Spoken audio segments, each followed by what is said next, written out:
嗨，大家好！中印边境又爆发冲突了，而且还爆出了视频。本想趁热做一期视频，没想到 YouTube 竟然给我发了这么个邮件，上面清晰写明我的账号收到来自印度的投诉，经过审核，我的频道已被禁止在印度的 YouTube 网站上播放任何内容。这个套路还真是第一次见啊！视频还没开始做，就先给安排上了。印度这招超前部署做的可真够到位的。台湾有关部门真应该过来学一学。不过话说回来，我的频道做中印冲突的视频，最近的也是在1年之前了。而纵观频道当中的观众，来自印度的仅仅占了 0.2%。而这 0.2% 的观众数量虽然不多，但能量还挺大，也难怪现在谷歌的 CEO 皮查伊都是印度裔。以后印度的网友想要观看我频道的内容，就只能翻墙了。不过不管怎样，该做的视频还是要做。那么接下来我们就来分析一下本次中印爆发冲突的地点到底在哪里，而那段最新爆出的视频又是怎么回事。先来看一下中印双方官方对此次事件的表述。解放军西部战区新闻发言人称，12月9日，西部战区边防部队在东张地区实控线中方一侧组织例行巡逻，遭到印军非法越线阻拦，中方应对处置专业规范有力，稳控现地局势，目前中印双方已脱离接触。而印度陆军则发表声明称，12月9日，中印士兵在实控线东段的达旺地区附近发生冲突，20多名印度士兵负伤，其中20人轻伤，6至7人重伤骨折。不过这次印度方面却表现出异乎寻常的兴奋，好像是打了一场大胜仗一般在宣传。一方面是相比于2年之前的加拉万河谷一役的20人死亡，这次只是骨折加轻伤，自然是大胜。另一方面则是在12月13日左右，一段自中印边界东段某地，印军与解放军发生肢体冲突的视频在各大社交媒体流传开来。视频中，解放军越过印度人造的石墙后，却被一排铁丝网拦截。且从装备来看，解放军虽然持枪，但并没有携带较长的兵器和盾牌。印军则是手持长棍，不停地在向解放军战士身上拍打。在地形受限的情况下，解放军最后选择翻越石墙并后撤。这也是印媒以及台媒所谓12月9日中印冲突，印度胜了的由来。接下来我们就来看一下这段视频到底发生在哪里，以及它的真实性又有几何。本次爆发冲突的地点不同于此前地处西线的加拉万河谷和班公湖，而是在东线的藏南。发生冲突的东张地区刚好位于西藏自治区山南市的措那县。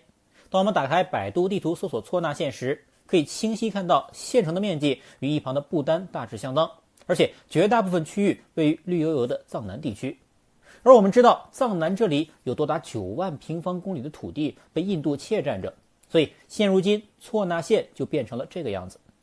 我记得去年9月中印就在东张地区爆发过一次冲突，当时还做了视频。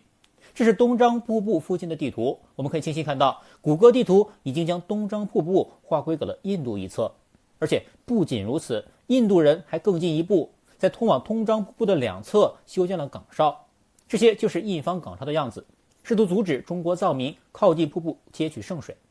中国在东张河西侧设置了一个观景台，这是驴友在观景台上拍摄东张瀑布的景象。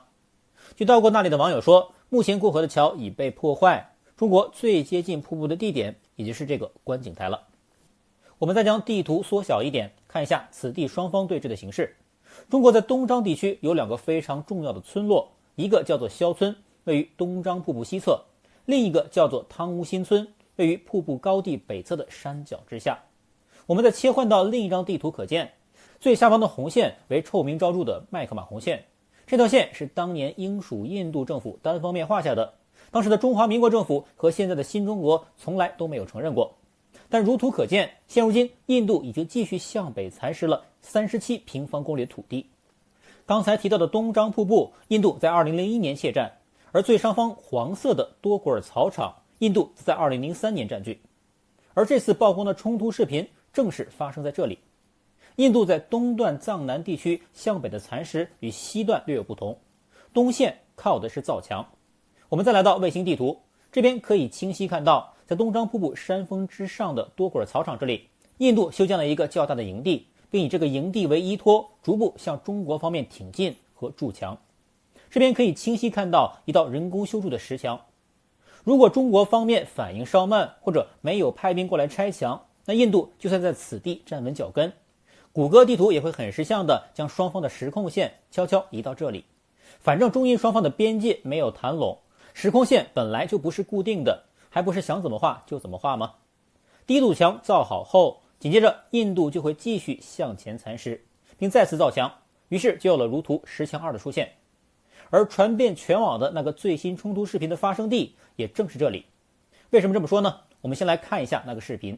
视频中有这样一个画面，是印度士兵由10强印度一侧进行的拍摄。当他摇向左侧时，远处出现了这样一幅山峦的模样。请大家记住左边山峦的折线和右侧的尖尖处。我们来到卫星地图10强2的位置，向左方旋转一下，出现了近乎一样的山峦景象。我们将2张图叠在一起，就可以更直观地看出来，左侧的折线与右侧的几处山尖都可以一一对应。除此之外，解放军在越回10强后是从一个坡度下去的，而且我方一侧绿色植被茂盛，从卫星图上也看得出来，这也与多果尔草场的地貌一致。这里需要注意的是，我看到谷歌地图卫星拍摄的时间为2021年2月，也属于冬季，而多果尔草场这里仍然不见积雪覆盖，只是旁边更高的峰顶存在积雪，所以单从视频画面中没有看到积雪，就判断这不是这次中突的视频，还略显勉强。不过从解放军战士的着装来看，穿的还是07式迷彩服，这是07式作训服的样子，与视频中解放军的穿着一致。而从去年底开始，各边防部队就已经陆续换装21式全新迷彩军服。21式冬季作训服是这个样子，颜色偏黄，与07式还是很好区分的。所以综合判断，12月13日爆出的这个视频并不是今年12月9日的这次冲突，更像是去年9月底的那一次。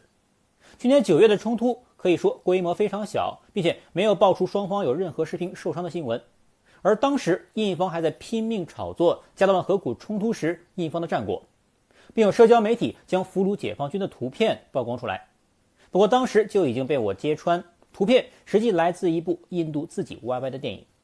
而解放军方面随后不仅给出了印度士兵被俘的图片，而且还有视频证据。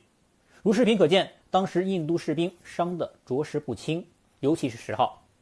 试想，如果在那个时间点，印度方面就把这个阻止解放军拆墙的视频放出来，实在略显寒碜。因为解放军并没有士兵受伤或者被俘，而且还是有序撤退，所以这个视频就被留中未发，憋了整整1年的时间，直到此次趁着冲突的爆发才将其泄露出来。那么12月9日的冲突到底是怎样的呢？印度一位退役的陆军上校舒克拉在接受媒体采访时说，他得到的内线情报是，当天解放军在争议地区巡逻时与印军发生对峙，但规模并不太大。这种对峙持续了1整天，但到了当天晚上，情况发生了变化。中国解放军在凌晨3点发动夜袭，打了印度一个措手不及，而中国军人又极为擅长夜战，因此印军有多达35名士兵受伤，而不是此前所说的20人，并且其中重伤7人。当然，我们无法知晓舒克拉上校的这位内线是谁，也无法证实他说法的真实性，也仅供大家参考。不过像印媒、台媒那样拿着去年的一段视频看图说故事，说此次冲突是印度胜了，实在是过于一厢情愿了。个人推测，这次冲突的爆发地点仍然可能是发生在多果尔草场印军的建墙处。没办法，印度人建的墙你不拆，久而久之这里就会变为新的实控线。谷歌地图随后再跟进，让其成为既定事实。我在地图中还找到多个印军据点，比如这个就直接建在了 LAC 实控线上，接下来想必就是要向前修墙，继续侵蚀了。而在刚才的10强2处，现在的谷歌地图已经将 LAC 的虚线推进至10强的更前方了。事实上，之前就在这片茂密的草场区域，印度人就已经开始试图建造第3座墙了。我还找到了当时对峙发生的视频，可以看到双方对峙推搡的区域刚好在一片绿色植被当中。如果这里再被印度人侵占并建墙成功，丰美的草场也会跟此前的几座10强周围一样，变得寸草不生。不过所幸那次解放军成功阻止了印军的图谋，没能让其建墙成功。至于这次解放军夜袭印度到底是在哪个区域，拆的又是哪座10强，到目前为止信息量仍然很少，等有了更进一步的消息，我们再来做分析吧。好，那本期视频就录到这里，我们下期视频再见。